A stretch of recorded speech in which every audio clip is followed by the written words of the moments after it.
ಇನ್ನಿದೆ ಧರ್ಮಸ್ಥಳ ಹೆಣಯೂತ ಪ್ರಕರಣಕ್ಕೆ ರಾಷ್ಟ್ರೀಯ ಮಾನವ ಹಕ್ಕು ಆಯೋಗ ಎಂಟ್ರಿ ಕೊಟ್ಟಿದೆ. ಹೊಸ ತಿರುವು ಪಡೆದುಕೊಂಡ ಧರ್ಮಸ್ಥಳ ಪ್ರಕರಣ ಎಸ್ಐಟಿ ಅಧಿಕಾರಿಗಳು ಈಗಾಗಲೇ ತನಿಖೆ ಮಾಡುತ್ತಿದ್ದಾರೆ. ಎಸ್ಐಟಿ ಅಧಿಕಾರಿಗಳು ತನಿಖೆ ಮಾಡ್ತಾ ಇದ್ದಾರೆ. ಈ ನಡುವೆ ರಾಷ್ಟ್ರೀಯ ಮಾನವ ಹಕ್ಕು ಆಯೋಗ ಎಂಟ್ರಿ ಕೊಟ್ಟಿದೆ. ಹೊಸ ತಿರುವು ಪಡೆದುಕೊಂಡ ಧರ್ಮಸ್ಥಳ ಪ್ರಕರಣ ಹೊಸ ತಿರುವನ್ನು ಪಡೆದುಕೊಂಡಿದೆ. ಎಸ್ಐಟಿ ಅಧಿಕಾರಿಗಳು ಈಗಾಗಲೇ ತನಿಖೆ ಮಾಡ್ತಾ ಇದ್ದಾರೆ. ಹಲವು ಸ್ಫೋಟಕ ಮಾಹಿತಿ ಕಲೆ ಹಾಕುವ ಕೆಲಸ ಮಾಡ್ತಿದ್ದಾರೆ. ರಾಷ್ಟ್ರೀಯ ಮಾನವ ಹಕ್ಕು ಆಯೋಗ ಎಂಟ್ರಿಯಿಂದ ಏನೆಲ್ಲ ಆಗುತ್ತೆ ಎನ್ನುವಂತಹದ್ದು ನಿಮ್ಮ ಫ್ರೀಡಮ್ ಟಿವಿಯಲ್ಲಿ ಇಂಚಿಂಚು ಮಾಹಿತಿ ಕೊಡ್ತೀವಿ. ರಾಷ್ಟ್ರೀಯ ಮಾನವ ಹಕ್ಕು ಆಯೋಗ ಇದರ ಮಧ್ಯಪ್ರವೇಶದ ಬಳಿಕ ಏನೇನಾಗಬಹುದು ಅನ್ನೋದು. ಹೊಸ ತಿರುವು ಪಡೆದುಕೊಂಡಿದೆ ಧರ್ಮಸ್ಥಳ ಪ್ರಕರಣ. ರಾಷ್ಟ್ರೀಯ ಮಾನವ ಹಕ್ಕು ಆಯೋಗ ಎಂಟ್ರಿ ಕೊಟ್ಟಿದೆ. ಎಸ್ಐಟಿ ಅಧಿಕಾರಿಗಳು ಈಗಾಗಲೇ ತನಿಖೆಯನ್ನು ಮಾಡುತ್ತಿದ್ದಾರೆ.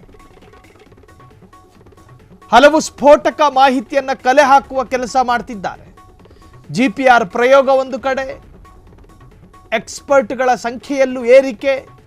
ಈಗ ರಾಷ್ಟ್ರೀಯ ಮಾನವ ಹಕ್ಕು ಆಯೋಗವು ಕೂಡ ಇದರಲ್ಲಿ ಮಧ್ಯಪ್ರವೇಶ ಮಾಡಿದೆ. ಹಾಗಾದರೆ ರಾಷ್ಟ್ರೀಯ ಮಾನವ ಹಕ್ಕು ಆಯೋಗ ಮಧ್ಯಪ್ರವೇಶದ ಬಳಿಕ ಏನೇನು ಡೆವಲಪ್ಮೆಂಟ್ಗಳಾಗ್ತವೆ ಇದೇ ಧರ್ಮಸ್ಥಳ ಪ್ರಕರಣದಲ್ಲಿ ಅದನ್ನು ನಾವು ನೋಡೋದಾದರೆ, ಧರ್ಮಸ್ಥಳ ಪ್ರಕರಣ ಈಗಾಗಲೇ ರಾಷ್ಟ್ರೀಯ ಮಾನವ ಹಕ್ಕು ಆಯೋಗ ಎಂಟ್ರಿ ಕೊಟ್ಟಿದೆ. ರಾಷ್ಟ್ರೀಯ ಮಾನವ ಹಕ್ಕು ಆಯೋಗಕ್ಕೂ ಕೂಡ ದೂರೋಗಿತ್ತು, ನೀವಿದರಲ್ಲಿ ಮಧ್ಯಪ್ರವೇಶ ಮಾಡಬೇಕು. ಇದು ಅತಿ ದೊಡ್ಡ ಪ್ರಕರಣ. ಇದು ಅನೇಕ ಮನುಷ್ಯ ಮಕ್ಕಳನ್ನು ವಿನಾಕಾರಣ ಕೊಚ್ಚಿ ಕೊಂದು ಇಲ್ಲಿ ಹೂಳಲಾಗಿದೆ. ಆ ಪೈಕಿ ಮಹಿಳೆಯರ ಮೃತದೇಹಗಳೇ ಹೆಚ್ಚಿದೆ. ಆ ಪೈಕಿ ಕನ್ಯಾ ಯುವತಿಯರ ಮೃತದೇಹಗಳೇ ಹೆಚ್ಚಿತ್ತು.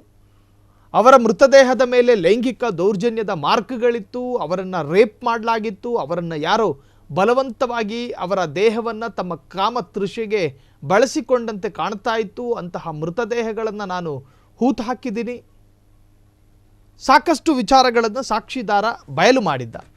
ಅದರಂತೆ ಈಗ ತನಿಖೆಯಲ್ಲೂ ಕೂಡ ಸಾಕ್ಷಿದಾರನನ್ನು ಒಳಪಡಿಸಿ ತನಿಖೆಯನ್ನು ಈಗಾಗಲೇ ಚುರುಕುಗೊಳಿಸಿದ್ದಾರೆ ಎಸ್ಐಟಿ ತನಿಖಾ ತಂಡ. ಈ ನಡುವೆ ಆಗ್ತಾ ಇರುವಂತಹ ಬೆಳವಣಿಗೆಗಳು, ಅದರಲ್ಲೂ ರಾಷ್ಟ್ರೀಯ ಮಾನವ ಹಕ್ಕು ಆಯೋಗ ಮಧ್ಯಪ್ರವೇಶ ಮಾಡಿದೆ. ಸೊ ಇವರ ಎಂಟ್ರಿಯ ನಂತರ ಏನೇನು ಒತ್ತಡ ಹಾಕ್ತಾರೆ, ಏನೇನು ಮನವಿಯನ್ನು ಇಡ್ತಾರೆ, ಇನ್ನು ಧರ್ಮಸ್ಥಳ ಪ್ರಕರಣಕ್ಕೆ ಸಂಬಂಧಪಟ್ಟ ಹಾಗೆ ಒಂದಷ್ಟು ಮೇಜರ್ ಅಪ್ಡೇಟ್ಸ್ಗಳನ್ನು ನಾವು ಗಮನಿಸೋದಾದರೆ, ಧರ್ಮಸ್ಥಳದಲ್ಲಿ NHRC ಟೀಮ್ ಅಂದರೆ ತನಿಖೆಯ ಮೇಲ್ವಿಚಾರಣೆ ಮಾಡುತ್ತೆ. NHRC ತನಿಖೆ ಮೇಲ್ವಿಚಾರಣೆ ಮಾನವ ಹಕ್ಕುಗಳ ಉಲ್ಲಂಘನೆ ಆಗಿದೆಯಾ ಎಂದು ಪರಿಶೀಲನೆಯನ್ನು ಮಾಡಲಾಗುತ್ತೆ. ಮನುಷ್ಯನಿಗೆ ಬದುಕೋ ಹಕ್ಕಿದೆ, ಆ ಹಕ್ಕನ್ನು ಕಸಿಯಲಾಯ್ತಾ, SIT ತನಿಖೆ ನ್ಯಾಯಸಮ್ಮತವಾಗಿ ನಡೆಯುತ್ತಿದೆಯೇ ಎಂದು ಕೂಡ ಪರಿಶೀಲನೆ ಆಗುತ್ತೆ. ಕಾನೂನುಬದ್ಧ ಮತ್ತು ನಿಷ್ಪಕ್ಷಪಾತವಾಗಿ ತನಿಖೆ ಆಗ್ತಾ ಇದೆಯಾ, ಸಾಕ್ಷಿದಾರರಿಗೆ ಬೆದರಿಕೆ, ಹಿಂಸೆ ಅಥವಾ ಒತ್ತಡ ಹಾಕಲಾಗ್ತಾ ಇದೆಯಾ ಎಂಬ ಬಗ್ಗೆ ಮಾಹಿತಿ ಪಡೆದು ವರದಿ ನೀಡಲಿದೆ NHRC. ಇದು ಮಾಹಿತಿ ನೀಡುತ್ತೆ. ಅಗತ್ಯ ಬಿದ್ದರೆ ಸ್ಥಳಕ್ಕೆ ಹೋಗಿ ಪರಿಶೀಲನೆ ಮಾಡಲಿದೆ NHRC. ಧರ್ಮಸ್ಥಳದಲ್ಲಿ NHRC ಟೀಮು ತನಿಖೆಯ ಮೇಲ್ವಿಚಾರಣೆ ಮಾಡುತ್ತೆ. NHRC ತನಿಖೆ ಆಗ್ತಾ ಇದೆಯಾ, ನಿಷ್ಪಕ್ಷಪಾತವಾದಂಥ ತನಿಖೆ ಆಗ್ತಾ ಇದೆಯಾ, ಈ ಕೊಲೆಗಳಲ್ಲಿ, ಈ ಮರ್ಡರ್ಗಳಲ್ಲಿ ಮಾನವ ಹಕ್ಕುಗಳ ಉಲ್ಲಂಘನೆ ಆಗಿದೆಯಾ, ಸಿಗೋ ಬುರುಡೆಗಳೆಲ್ಲವೂ ಕೂಡ UDR ಆಗದಲೇ ಇರತಕ್ಕಂತಹ ಹೆಣಗಳ UDR ಆಗಿದೆಯಾ, ಎಲ್ಲವನ್ನು ಕೂಡ ಪರಿಶೀಲನೆ ಮಾಡಲಾಗುತ್ತೆ. ಧರ್ಮಸ್ಥಳದಲ್ಲಿ NHRC ಟೀಮು ಅವರು ಕೂಡ ಈಗ ಎಂಟ್ರಿ ಕೊಟ್ಟಿರುವಂತಹದ್ದು. ತನಿಖೆಯ ಮೇಲ್ವಿಚಾರಣೆ ಮಾಡುತ್ತೆ NHRC. ಅದಕ್ಕೆ ಅವರಿಗೆ ರೈಟ್ಸ್ ಇದೆ. ಮಾನವ ಹಕ್ಕುಗಳ ಉಲ್ಲಂಘನೆ ಆಗಿದೆಯಾ ಅನ್ನುವಂತಹದ್ದು ಹ್ಯೂಮನ್ ರೈಟ್ಸ್. ಸೊ ಮಾನವ ಹಕ್ಕುಗಳ ಉಲ್ಲಂಘನೆಯಾದರೆ ಅದನ್ನು ಅವರು ಬೇರೆ ತರಹ ಪರಿಗಣನೆ ಮಾಡಿ ಮತ್ತೊಂದಷ್ಟು ಕಾನೂನು ಮಾರ್ಗಗಳನ್ನು ಕಂಡು ಹಿಡಿತಾರೆ.